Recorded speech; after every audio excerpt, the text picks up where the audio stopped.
Thank you so much for coming back to another video, and in today's video we're going to be talking about Mom's Got a Date with a Vampire. And as you guys can tell from the thumbnail and the title, I'm joined here in this video by my buddy Jacob Martin to talk about Mom's Got a Date with a Vampire. The last time he was here on this channel we talked about Seven, which is a very different film from this one. That one stars Brad Pitt and Morgan Freeman, and this time around I decided to give him a Disney Channel original movie that I remember growing up with. And so right out of the gate, I guess I should just, honestly say that I did have some nostalgia connection to this movie. I remember when this movie premiered on Disney Channel. I remember the commercials leading up to it, the very cheesy commercials, and I remember this movie kind of being a reoccurring Halloween time movie every October. So I was really excited to go back and revisit this. If you guys have been watching this channel for a little bit, you know I've done a few Disney Channel original movies that I grew up with here and there, and I always usually force somebody who I knew never watched this movie to watch it, especially the really just kind of like obscure ones. There's some, Disney Channel original movies that were fairly popular, but then there's some like this that are incredibly obscure, and I want to kind of force somebody to watch them with me to get two different perspectives. So Jacob, right out of the gate, I'll go ahead and say thank you for being a part of this video, and thanks for being willing to watch this completely ridiculous film.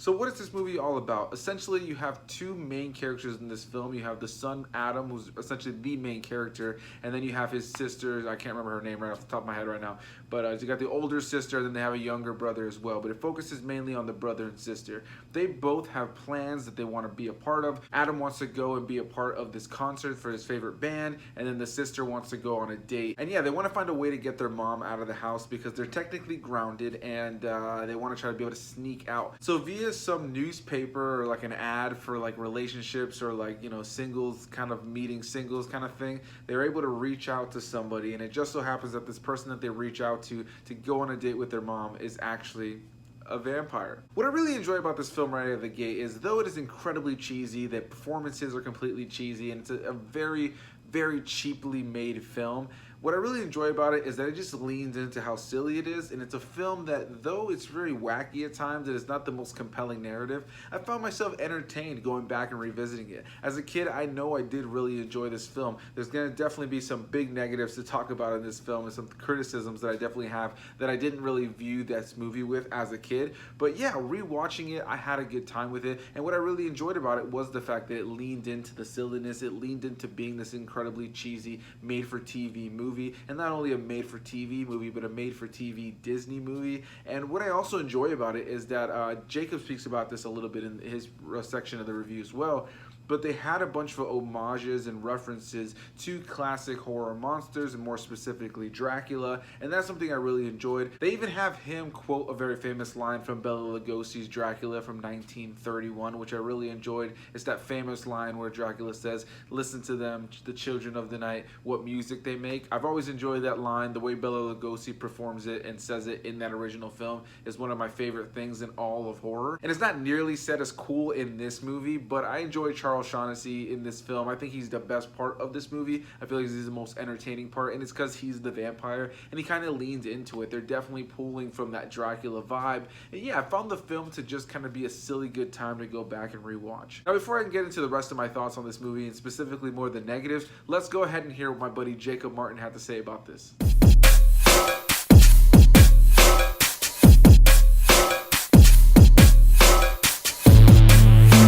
What's going on, YouTube? It's Jacob Martin once again, hopping on Anthony A. Perez's channel. Thank you, Perez, for inviting me to another one of your collab videos. We last did 7, as I believe. I enjoyed being a part of that video. So what movie do you want me to review on your channel today? Let's see.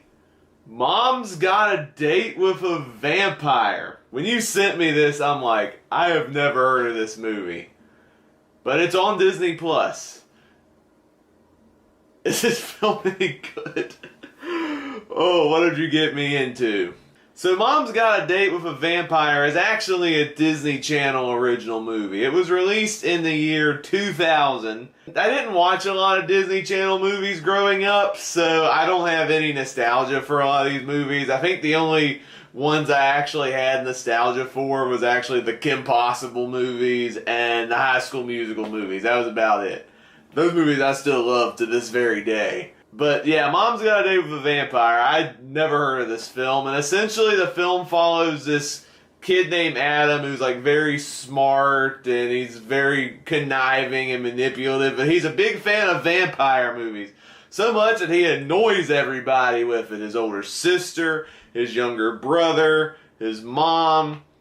So anyway, he gets grounded essentially because he read a vampire news story in a tabloid magazine and credited that as his report. Okay. Why are there vampire stories in a tabloid magazine? I don't know. This movie's weird. So he ends up grounded. The sister ends up grounded because they can't get along. And they want to get out of this situation so bad because the kid wants to go to a concert. The sister wants to go on a date. And so what do they end up concocting? Oh, let's set up a blind date for our mom to go out with so we can have our fun. Except they set up this date in the said vampire tabloid magazine. So guess who ends up coming to date their mom? That's right, a vampire. But for some reason they don't think he's a vampire, even though the younger brother saw him turn into a bat. And it's like, oh, it's a vampire! But no, they're oblivious to the fact that he's a vampire for a good chunk of the movie. There's also a vampire hunter in this film, actually named Van Helsing. Okay. And so he ends up tracking down the vampire, and then eventually all the kids make the realization that Dimitri, his name, is the vampire, and so they all end up teaming up to defeat the vampire once and for all. And I'm not a big Disney Channel person. I've watched some of the Disney Channel movies over the years, and they have a lower quality compared to like the main Disney movies, and they don't really click with me. They seem to be reserved for a specific audience, and they just haven't really clicked with me. Now, some of them I've enjoyed as kind of guilty pleasures, like again the High School Musical films I love. Some of these Disney Channel movies are just not for me. I was actually quite surprised with this one. This one was actually watchable. It was pretty entertaining throughout, and I enjoyed the fact that Disney made a vampire monster movie for younger kids. I did enjoy the homages to the vampire movies. Obviously, a lot of it being influenced, especially with Dracula, especially. There's even Dracula posters and classic monster movie posters on Adam's wall, which was pretty clever enough. I did enjoy a lot of like the references and jokes related to vampire lore, which did make for an entertaining narrative throughout. The kids weren't awful. I mean, I can see people getting annoyed by the main kid, Adam, because he is pretty pompous and unlikable for a good chunk of the movie, but he does grow when he realizes, you know, how selfish he's been the whole movie and is, you know, determined to save his mom. And even with him being unlikable, he never annoyed me either. So I have to give the movie credit for that, because sometimes child acting isn't always the best. What does annoy me about this movie, though, even though I enjoyed it, is the fact that this whole conflict could have been avoided with the mom going out with the vampire wanting, you know, the mother, and the vampire hunter taking him out. This whole thing could have been avoided way early on if the characters knew how to use a wooden stake and just stake the vampire, turn into dust. The whole thing would have been avoided. Nobody once in this movie thinks about using a wooden stake. One character uses a wooden stake, but he doesn't stab the vampire, he just smacks him. I'm like, what are you doing? You gotta stab the vampire. Really, have you seen any vampire movie or Buffy the Vampire Slayer? I mean, take the vampire. I don't know, Disney. I know the movie's rated G, but You killed Mufasa and the Lion King was rated G, and you even see the corpse. What are you thinking? It would have been a lot easier if you just stake the vampire. Instead of, locking it in a coffin and shipping it to the South Pole. What? That doesn't even make any sense. What does that do? He could escape and move on and go after some other kid's mom.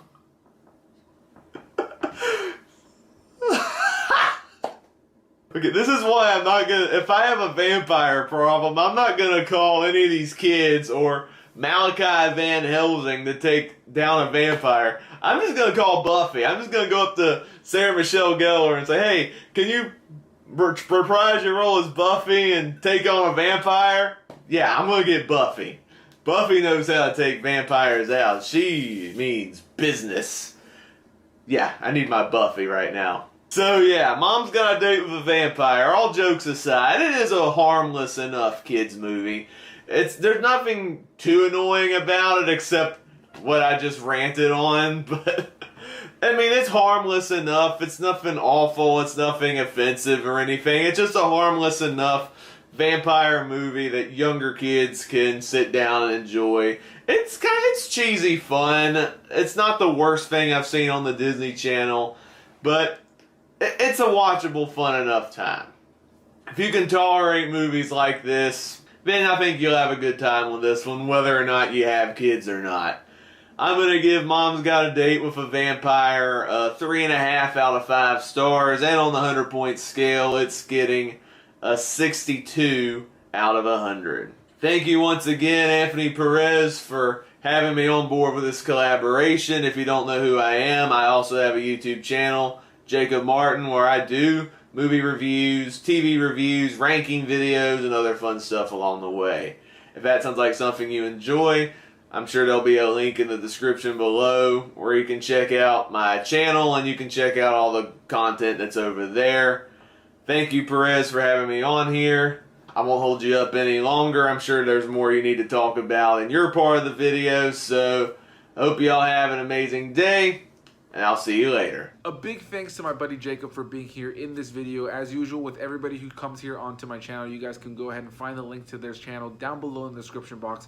Go give Jacob some love. Let him know I sent you. And Jacob, I loved hearing what you had to say, man. To just kind of hear you rant about this movie at a certain point was very, very entertaining for me, because that's kind of the joy of being able to do these collabs. Is everybody that I typically ask to be in one of these videos is more than down just to be in the video, and they really don't care what we're watching. So anybody who's in these videos, I appreciate you guys for watching these movies I forced you to watch. But yeah, Jacob, you were my victim this time to watch a Disney Channel original movie with me. And yeah, man, you know, I enjoyed hearing what you had to say. I enjoy your outlook on the movie. I love the fact that you were able to just have fun with this movie and just have a good time with how silly and cheesy it is, and the fact that there's a lot of negatives about this movie, but also just lean into the fact that it's just a really silly, entertaining Disney Channel original movie. Now, when I say that, I think I should make it clear that this is not some fantastic film. The writing is incredibly cheesy. So many of the performances are so cheesy. There's so many moments that just don't even make sense. There's things that could be trimmed out of this movie, and this movie's already an hour and 20 minutes. It's a really short film, very quick watch, and it's just straightforward concept. These kids try to get out of the house and end up getting their mom into a date with a vampire, and the rest of the movie is just really about them just trying to go save their mom and stop this vampire. And a big chunk of the movie is just them kind of following them around and figuring out what to do next. And I think the third act is, I guess, you know, the best part of the movie, after they figure out that he is a vampire and they all kind of just are trying to work together to stop him. There's another character in the mix, is Van Helsing character, who I think they just did not get good casting there for that guy. That guy, I remember him being in some Disney Channel shows, and he was always kind of like the cheesy dad. And so to have him play the Van Helsing in this film, I feel like he didn't really match the same energy that Shaughnessy was giving as the vampire in this film. I think that he was easily the best part, and he just leaned into the performance that he needed to have for this cheesy film. And again, I think I just need to really just hit the nail on the head with that. This is an incredibly cheesy film. There's so much about the dialogue and little moments that is really, really bad. There are some effects and some things like slow motion used in this film that are incredibly dated. You can definitely tell that this was a movie made for television and made for Disney TV, but I enjoy the fact, kind of like what Jacob said, that Disney made a monster film like this for a young audience back in the day. This was a film that I remember watching many, many times on TV, especially around October, and I just always had fun with this movie. It's something just really silly and cheesy, but going back and rewatching it, do I recommend it? I think if you have kids and you're looking to watch something silly and you kind of just want to do a throwback that you've never seen before, I would say go ahead and check it out. But yeah, unless this is something you already have a nostalgic attachment to, or you just like to watch my videos and my reviews for my very weird choices of movies at times, and you kind of just want to check this out off of curiosity, that's the only real way that I can think that you may enjoy this film. But yeah, it's a very cheesy time, but there's a lot about this movie that does not work. Something that's really bad and funny about this movie is that there's characters that kind of are just thrown into the mix of things here and there that just don't really have realistic reactions to things. And of course, with everything else I've said about this movie, I don't think realistic reactions is something to really criticize. But there's literally this moment where Van Helsing shows up to a car dealership, and the car dealer comes over and, you know, he's trying to sell him on a car and stuff like this. And Van Helsing brings out some sort of magic charcoal and steps on it, and it ends up igniting the footsteps of the vampire because he had been there earlier. And the car dealer is kind of just calm about it. He's like, I knew there was something weird about that guy. Meanwhile, there's literally footprints on fire on the ground. It's just stuff like that that was just so cheesy. There's another part of the movie where the babysitter who's supposed to be watching the youngest son is there watching the son, and then Van Helsing just shows up, and this just man in a trench coat that just appears at the house, and she's super calm about the fact that he's there. She doesn't even care. She's like, oh, hi, random person who just came to this person's house while I'm babysitting the child. It's just stuff like that where the logic isn't really all there, but the movie is just silly, dumb fun. I enjoyed going back and watching it. Thank you for watching this movie with me, Jacob. Do I recommend it? If you want to. It's just kind of fun to go back and revisit, and I figured I gotta review some of these really silly movies from my childhood. So yeah, guys, that's gonna be my thoughts on Mom's Got a Date with a Vampire. If you guys enjoyed this review, hit that like button. It really helps the channel. Also, leave a comment down below. Did you like this video? Did you not like this video? Do you like this movie? Do you not like this movie? And if you've never seen this movie, are you even interested at all? I definitely want to hear any of those answered. Definitely, again, hit that like button if you guys enjoyed the video. Comment your thoughts down below. Hit that subscribe button. The link to Jacob Martin's channel is down below in the description box. Go give him some love. And as usual, I'll catch you in the next one. Bye-bye.